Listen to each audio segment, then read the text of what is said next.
The Pittsburgh Steelers, man, they've moved on. They got two new quarterbacks. Kenny Pickett is thriving in Philadelphia. He just beat the Dallas Cowboys 41-7. And if you ask anybody but Micah Parsons, that game was an absolute blowout.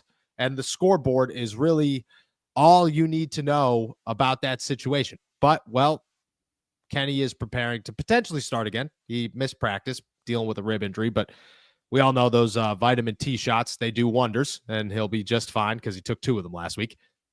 If he does play, and what is happening now, he's having a blast with, and he spoke to the Eagles media. I think it was kind of interesting what he had to say. I'll let you guys kind of be the judge of what you interpret from this quote. It's very much a college team feel here. Everyone cares about each other. And, when the ball gets spotted, we're going to leave it all out there, put it on the line for each other. So that's incredibly special. It's not like that everywhere. So, extremely, extremely grateful to be here.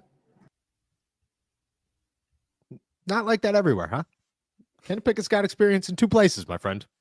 Philadelphia and the city of Pittsburgh. I'm not saying this is a jab. I'm interested in your thoughts. Do you think this is a jab?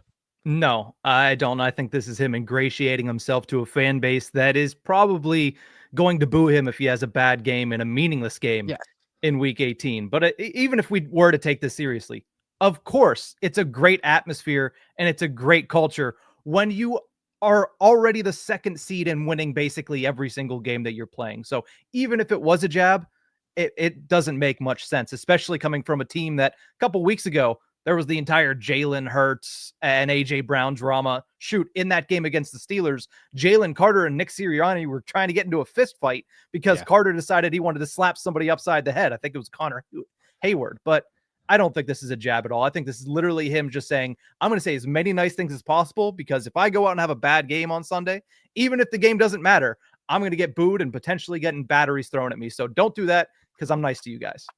All right. So I agree. I don't think it's an intentional jab. I think it could be almost a sideways jab of just these are the words that I said. This is how I feel. And then when you look back at it, you go, oh, yeah, but still. And I think it makes sense, to be honest. I think it fits the narrative. He went to Pittsburgh, and what were the issues in Pittsburgh while he was the starting quarterback? That people in Pittsburgh, especially on that roster, they're not team players. You went through the Deontay Johnson stuff.